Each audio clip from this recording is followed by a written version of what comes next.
get that feeling like, you're just going with the flow, even when it seems kind of off. Yeah. Today, we are diving deep into something we all experience but don't really examine too often. Right. Herd mentality. It's so fascinating. Yeah. It's one of those things that's like super subtle, Uh-huh. but also incredibly powerful. Right. We don't realize how much other people Yeah. shape the decisions we make. For this deep dive, we're going to be looking at a lecture from Islamic scholar Amjad Samir, Okay. and it was delivered on the Faham podcast. Cool. We're going to use this to kind of explore Yeah. how this whole following the crowd instinct works, Okay. where it can lead us astray, Right. and most importantly, how to break free from it. I think what's so interesting about his approach Yeah, is that he takes this universal human tendency right. and connects it with Islamic teachings. Mm-hmm. It's a very unique perspective Yeah. on something that's been studied, Right. for centuries. Yeah, for a really long time. Okay, so first, Mhm. how do we even define herd mentality? So think about it this way. Okay. How you act when you're alone Uh-huh. versus how you act when you're in a group. Right. Sometimes being in a group Yeah. can override your own individual judgment. Oh, yeah. Even if you know better, Totally. Yeah. it happens. You know, a classic example of that is Yeah. like those 1,500 sheep in Turkey Oh, yeah. that plunged to their deaths because one fell off the cliff Oh, my gosh. and they all followed. It's so tragic, It's a very vivid image. but it's powerful. Yeah. It shows how easy it is Right. to just get swept up Yeah. by what other people are doing. Right. Now, humans might not be Yeah. walking off cliffs, Right. Right. We're not that bad. but we do make decisions based on what other people are doing, Yeah, for sure. even if it goes against our values Right. or even common sense. Totally. Yeah. That's weird. It's like we're just hardwired Yeah. to follow the leader, even if the leader is leading us into a ditch. Right. Like, Yeah. what are we doing? Yeah. But evolutionarily, Yeah. it makes sense. Mm. Samir says that humans, like sheep, Right. are social creatures. Yeah. We are naturally inclined to copy each other. Mhm. And way back when, Yeah. conforming to the group Yeah. meant safety, Yeah. increased survival. Right. Strength in numbers, that kind of thing. Yeah. But where it gets really interesting Mm-hmm. is how does this manifest Yeah. in everyday life? Right. In ways we might not even notice. Yeah. Yeah. So Samir gives some really relatable examples, like Sure.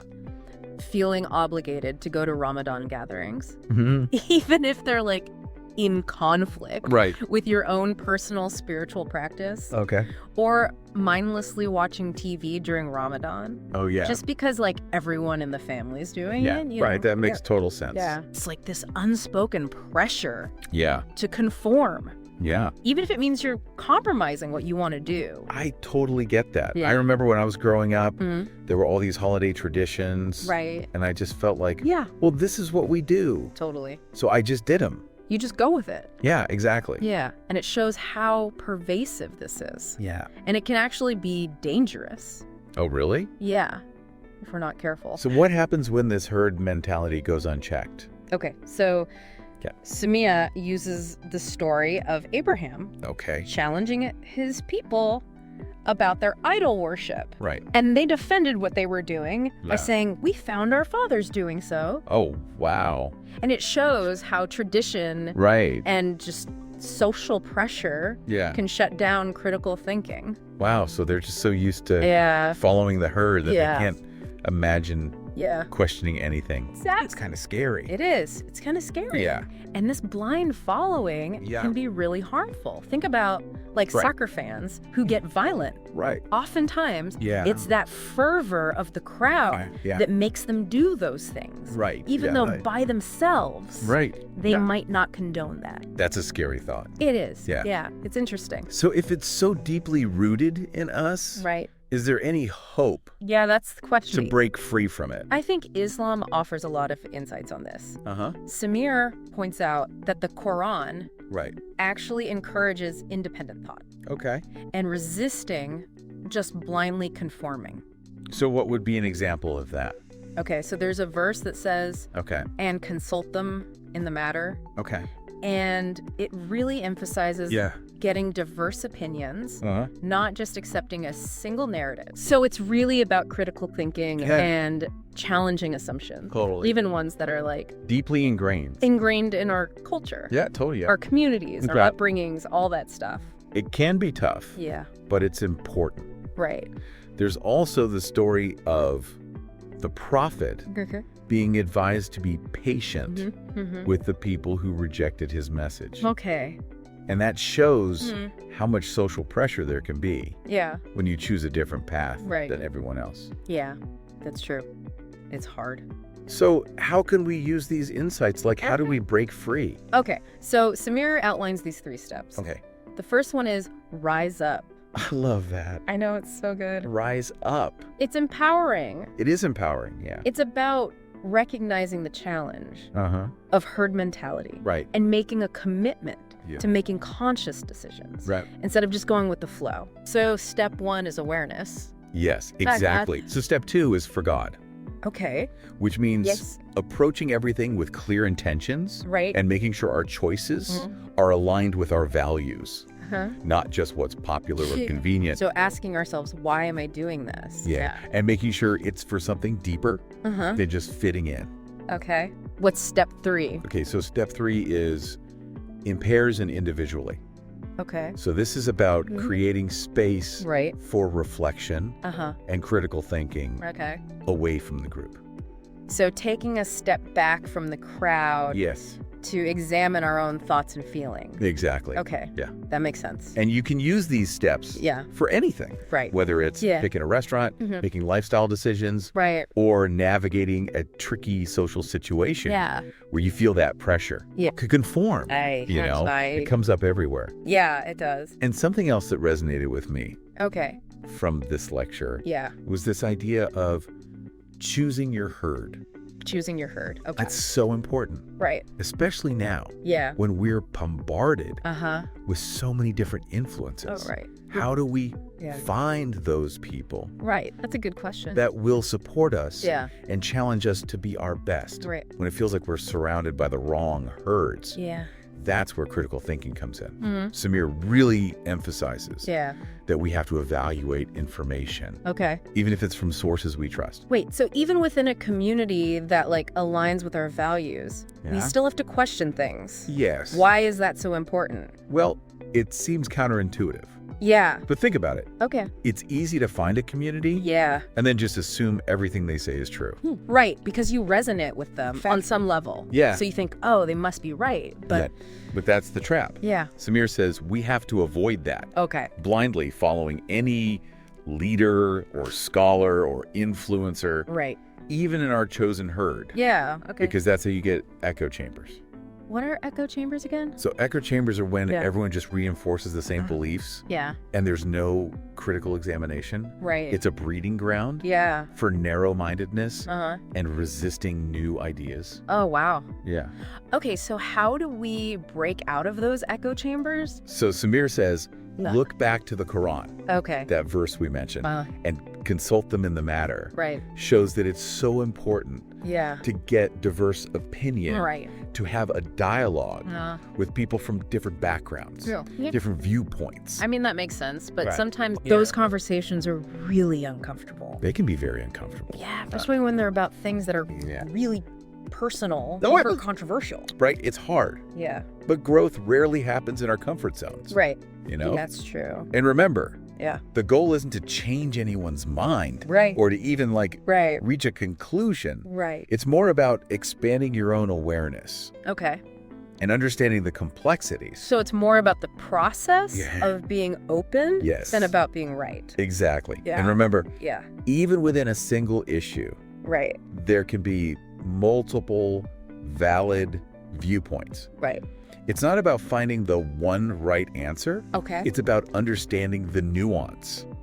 That ties in with the for a God thing. It does. Right. Yeah. If your intention is to seek truth and understanding, Yes. then those challenging conversations become opportunities. Exactly. A shift in perspective. Yeah, that's a really good point. And when we go into those conversations Yeah. with humility, Right. a genuine desire to learn, Uh-huh. we're less likely to get defensive or Okay. reactive.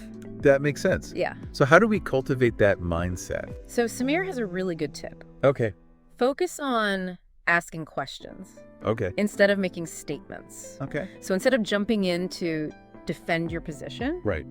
try to understand their perspective Uh-huh. by asking clarifying questions. So shift from debate Yes, to dialogue. that's exactly it. That's a good distinction. It's subtle, Yeah. but important. Yeah. And even when we disagree, Yeah. there's almost always something to learn Yeah. from their perspective. Right. Okay. A new piece of information, a Yeah. different way of looking at it. Uh-huh. Or just a deeper awareness Yeah. of our own biases. Okay. You know, That's a good point. it's helpful. But what about when we realize we've been swept up Okay. by the crowd? Yeah. Like when you're in the middle of something Mhm.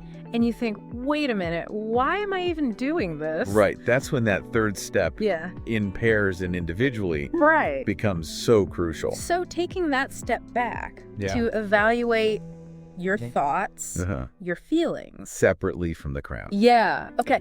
So, like, what are some questions? Okay, so you can ask yourself, Right. why do I feel like I have to do this? Okay. Is this something I really believe in? Uh-huh. Or am I just going along with everyone? Yeah. What are the consequences Yeah. of this decision? Okay. Positive and negative. So it's like Yeah. checking in with yourself, Totally. making sure you're steering your own ship.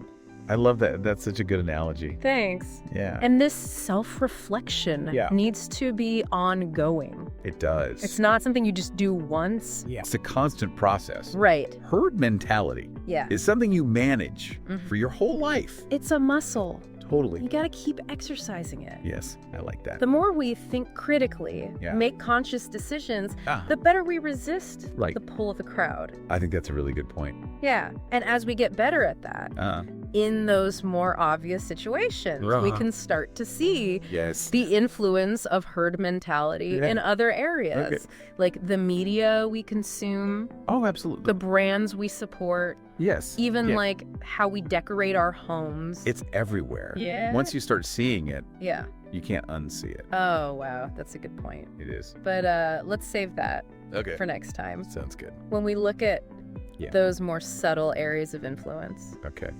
For now, Yeah. we need to shift gears Okay. and look at the digital age herd mentality in the digital age. Because the online world Oh, yeah. is like this giant, it is constantly shifting herd. It really is. Yeah. Trends, opinions, Everything. outrage. Yes. It just spreads like wildfire. I know. It's crazy. Yeah. It's a double-edged sword. Uh-huh. On one hand, you have all these online communities Right.